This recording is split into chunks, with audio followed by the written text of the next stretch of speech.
What's going on, everyone? It's time for another film. Today we're talking about the final Blade film, Blade Trinity, in the Blade trilogy. So let's get to it. It was released by New Line Cinema December 8th, 2004. It was produced by Stanley and Avi Arad, and written and directed by David S. Goyer, who has also done films like The Unborn, The Invisible, Zigzag, and Dark Entity, or Dark City, sorry. And it had a box office earnings of $132 million. Now, this was met with like terrible reviews and everything, but it still did decent. But they didn't want to continue it after. I think they made like a TV series after. But yeah. So Blade Trinity is an interesting piece of work. So Blade is still fighting the vampires, trying to protect the humans from them in vigilante style, and he has a new helper. Where Chris Christopherson doesn't.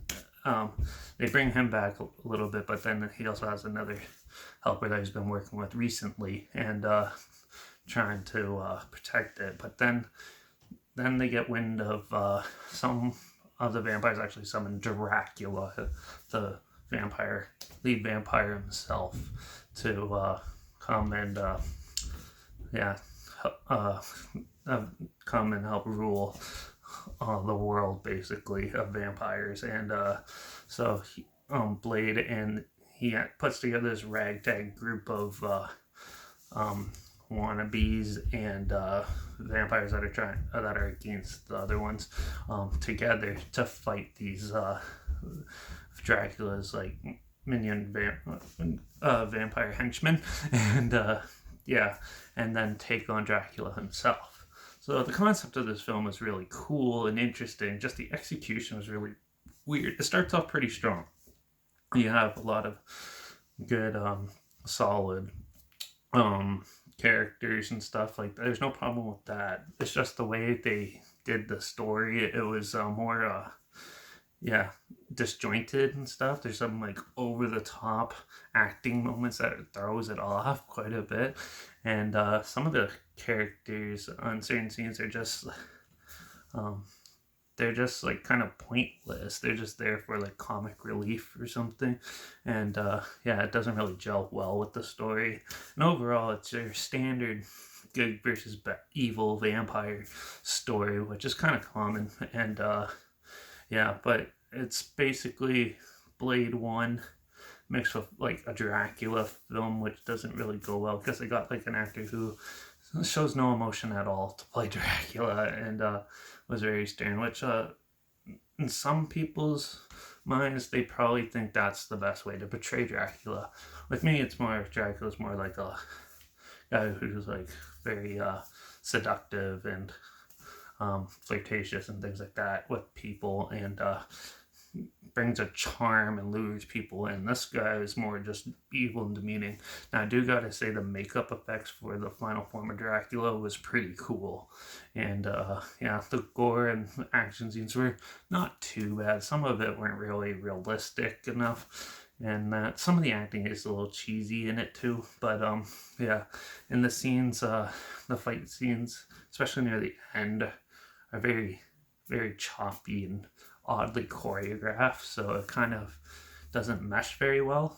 And but I don't think it's as bad as people say it is.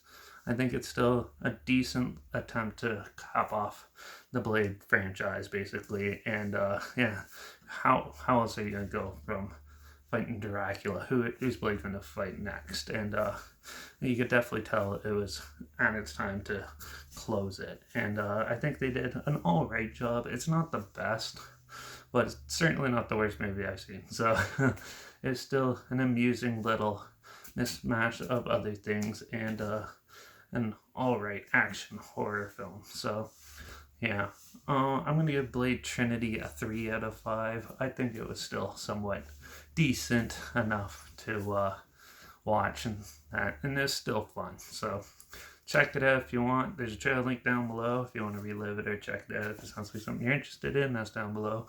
Also, make sure you check out my Instagram. That's linked down below. That's where I post my video clips of films I'm going to review in the future on my stories. You have the film title hashtag and subject on film and hashtag, so you're aware of it. And my Letterbox is also linked down below. That's where I post my first star rating after watching the film. So make sure you follow me on one of those two platforms, stay in the loop with the channel. Like this video, share so more people are aware of it. Comment your opinions of the film down below if you have any. And also let me know what your favorite Blade movie is out of the trilogy if you have one. And yeah, make sure you subscribe because hopefully you can find something weird, obscure, and odd that you never thought of checking out together. Or so you hear my opinions on classic films and popular films somewhat like this. And reviews on other things as well. Also, if you have any films that you want to hear my opinions on in the future, either films or film franchises in any genre, comment those down below. Try to just get to them as soon as I can, and if I can find them. And don't forget to ring that bell because hopefully the next film I review is another good doozy. So that's it for the Blade trilogy.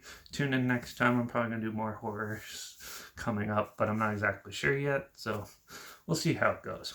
But for now, I'm signing off, so watch out for all those. Watch out for that evil Dracula roaming the streets, and I guess I'll see you all in the next review. So until then, cheers.